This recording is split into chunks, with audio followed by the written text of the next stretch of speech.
Monsoon tour, మధురానుభూతులు sure. పూర్తి వివరాలకు చదవండి రేపటి సాక్షి దినపత్రిక. మాజీ ముఖ్యమంత్రి వైఎస్ జగన్మోహన్ రెడ్డి తిరుమల తిరుపతి దేవస్థానం పర్యటనకు అడుగడుగున ఆంక్షలు విధిస్తూ వస్తుంది కూటమి ప్రభుత్వము. తిరుపతిలో సెక్షన్ 30 పోలీస్ యాక్ట్ కూడా అమలు పరుస్తూ ఉంది. వైఎస్ఆర్సీపీ శ్రేణులను ఎక్కడికక్కడ నిలువరించే విధంగా నోటీసులు కూడా జారీ చేసింది. ఇక ఇదే అంశానికి సంబంధించి మనతో మాట్లాడేందుకు జీడీ నెల్లూరు వైఎస్ఆర్సీపీ ఇన్ఛార్జ్ మనతో ఉన్నారు. మేడం, చెప్పండి, ఎలా చూడాలి ఈ ఆంక్షలను? మనము దేవుణ్ణి మొక్కేదానికి వెళ్ళేటప్పుడు భగవంతుడు భక్తులు మంచి వాళ్ళ యొక్క భావన ఎలా ఉంది అని దేవుడు చూస్తాడని చెప్పేవాళ్ళు. కానీ ఇప్పుడు హిందూస్ వెళ్తున్నారా, ముస్లిమ్స్ వెళ్తున్నారా, క్రిస్టియన్స్ వెళ్తున్నారా, అలా వేరియేషన్స్ వచ్చేసింది.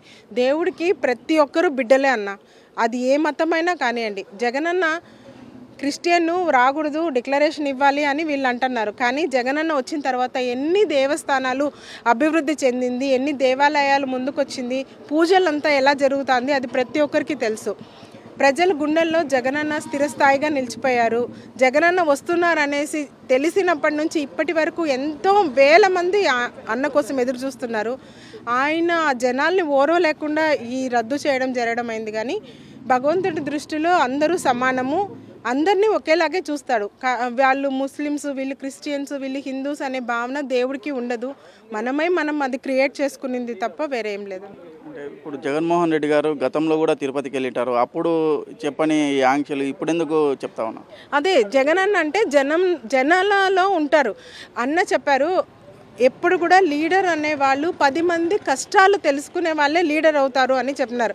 అలా అన్న వచ్చి డైరెక్ట్గా అన్న పాదయాత్ర చేసినప్పటి నుంచి ఇప్పటి వరకు ప్రజల్లో ఉన్నారు, ప్రజల గుండెల్లో ఉన్నారు. ప్రతి పేదవాడి గుండెల్లో జగనన్న స్థానం ఎక్కడుంది ప్రతి ఒక్కరికి తెలుసన్న. అలానే అందరూ అన్నని దేవుడి స్థానంలో పెట్టుకొని ఉన్నారు. సో అది చూసి ఓర్వలేకుండా మళ్ళీ జనాలు అన్న దగ్గరికి వస్తారు అనే ఒక భావనతో అన్నని రాకూడదని కుట్ర చేశారు. కానీ దీంట్లో ఇంకా వేరే అయితే ఏం లేదు. తిరుమల తిరుపతి దేవస్థానానికి సంబంధించిన లడ్డూ విషయాన్ని రాజకీయాల్లోకి ఎందుకు లాగారంటారు? మీరు ఈ చిత్తూరు జిల్లా వాసులే, గతంలో ఎప్పుడైనా ఇలాంటి పరిస్థితి ఏర్పడిందా? లేదన్న, ఇంతవరకు అయితే ఎప్పుడు లేదు. మేము ఇక్కడే ఉండేది. ఇంతవరకు అయితే అసలు భగవంతుడు లడ్డు ప్రసాదం అంటే మాకందరికీ ఎలా అంటే మనము దాన్ని ఎంత పవిత్రంగా భావిస్తామంటే మేము గుడికి వెళ్ళేసి వచ్చి దాన్ని 10 మందికి పంచిపెడతాం. ఇప్పుడు మంచిది మనం చేసేటప్పుడు 10 మందితో మనం షేర్ చేసుకుంటాం. అలానే ఒక ప్రసాదం కూడా అంత విలువ గల ప్రసాదం పైన కూడా వీళ్ళు రాజకీయాలు చేస్తున్నారు. వేడుకొండల స్వామి చూస్తూ ఉన్నారు. భగవంతుడికి అన్నీ తెలుసు.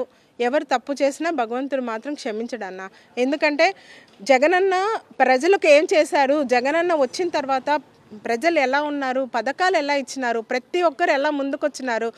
ఎక్కడికి మేము వెళ్ళినా కూడా మా అన్న, మా బిడ్డ అనే అవ్వాతాతలు కూడా ప్రతి ఒక్కరు అన్న అంత ప్రేమ సంపాదించుకున్నారన్న. సో అది చూసి ఓర్వలేకుండా ఇంకా ఇప్పుడు కూడా ఎక్కువ మంది జనాలు వస్తారు అని ఒక దీంతో అన్న ప్రోగ్రామ్ని వాళ్ళు క్యాన్సిల్ చేయించారు.